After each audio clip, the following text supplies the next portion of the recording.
On today's episode of You Asked, what's the best mini LED TV for off-angle viewing? Should you go with Samsung, Hisense, or TCL for your next TV?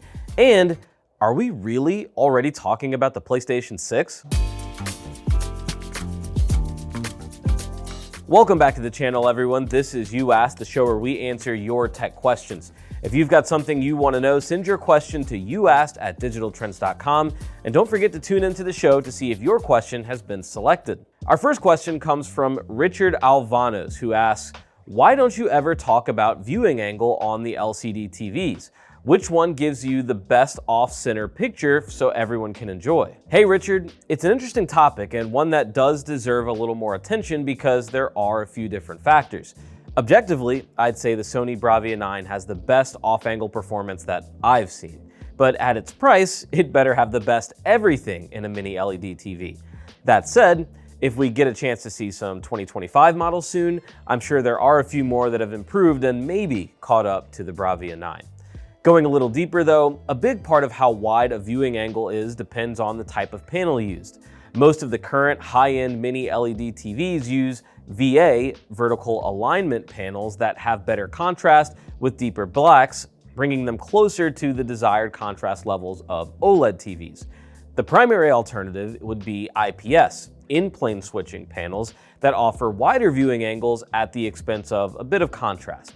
In some mid-tier and budget-level TVs, several manufacturers are swapping out VA panels and instead using ADS Pro or HVA panels, both of which also offer better viewing angles. So you're less likely to find TVs with really poor off-angle performance these days. Notably, Samsung's QN90C, one of their best 2023 mini LED TV models, which I've been watching at home for 2 years now, used an ADS, Advanced Super Dimension Switch panel that shares similar weaknesses to IPS but offers an even wider viewing angle.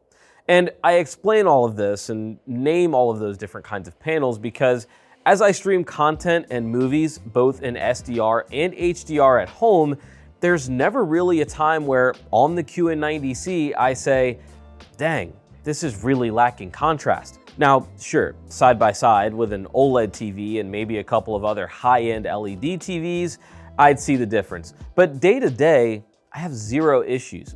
However, what I do often vocalize is how good the off-angle viewing is. From where our TV is positioned in our living room to our kitchen and kitchen table, you still get a really great picture. And it's noticeable when we're moving around the house, but also keeping an eye on what's on TV.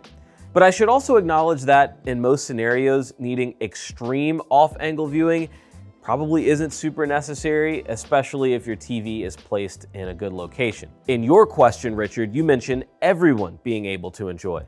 And if by everyone you mean a family of 4 or 5 or a small group, and you're able to sit at the right distance from the TV and be straight on enough, I feel like most of the better LED TVs on the market should do the job just fine. The top brands continue to innovate and improve the viewing angles on their VA panels, attempting to give us the best of both worlds, better contrast and wider viewing angles. And that's certainly the case with what we see from brands like Sony and Samsung, who do add in some extra tech to those VA panels to make their off-angle viewing really outstanding for LED TVs. Now, if everyone in your question refers to a bigger group with some people regularly forced to view from a really wide angle, yeah, you're gonna want a bigger TV or a better seating situation. So in summary, the best I've seen is the Sony Bravia 9, but that's not to say that a lot of other LED TVs are just unwatchable off angle, because if it were that big of an issue, they wouldn't be selling. I am curious though, how many of you out there prioritize viewing angle and why? Do you have a large family or frequently watch TV with people that actually notice poor off-angle performance? I know it's something that reviewers bring up a lot to differentiate between different models, but I'd love to know how much it really affects everyone out there. The next topic comes from Harshakesh007, and it's a good follow-up to that last one. They say, I'm confused. Should I buy a TCL or Hisense QLED or mini LED TV, or go with a Samsung 4K LED TV? I'm looking for 55, 65, or 75 inches. I'm from India and will not use the TV for gaming. So the way you worded that question, it sounds like you do know the difference between QLED, mini LED, and just a regular LED TV. So if it comes down to a Hisense or TCL TV that offers a mini LED backlight against just a plain LED TV from Samsung, I'm going for the Hisense or TCL options 10 out of 10 times. Regardless of what you think about the different brands, the fact is that performance-wise, they're closer than they've ever been, and depending on the model, you could go either way. In this scenario, the Hisense or TCL option will offer a better picture, so I'd say go for the model and size that best fits your budget. And even if the Samsung option is one of their mini LED TVs, a lot is going to depend on the specific model. If you have any more specific options in mind, feel free to follow up and I can probably give you a better answer.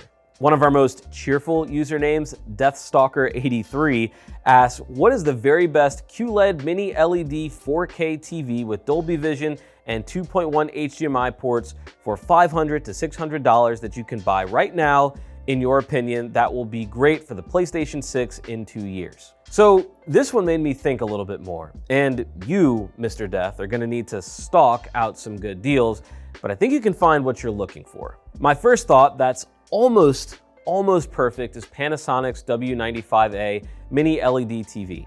It checks all the boxes, including 2 HDMI 2.1 ports with Dolby Vision. It also has a native refresh rate of 144 Hz, which would cover the rumored PlayStation 6 specs of 4K 120 frames per second gaming. The caveat, and it's rather significant, is that variable refresh rate and local dimming don't work simultaneously.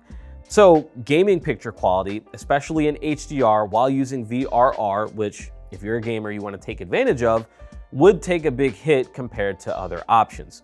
But it does fit your price cap of $600. It's been selling at a major discount all summer, and if there are some left in stock, it'll probably dip again. Now, realistically, the best options that check all of your boxes and have variable refresh rate working alongside local dimming would be the Hisense U6QF or TCL QM6K. At 65 inches, they're just about in that $600 ballpark. If you can do 55 inches, the Hisense U7QG or TCL QM7K are going to be better options to have a little bit of a brighter and punchier picture. They're closer to $700 and maybe a tad bit more. But if 55 inches does work, check out the Hisense U8QG, which is one of the best mini LED options of the year. No guarantee, especially since it looks like it's already selling at a discounted price around $850, but if you're on your game, maybe you can catch it at an even lower price, which leads me to a question I have for you.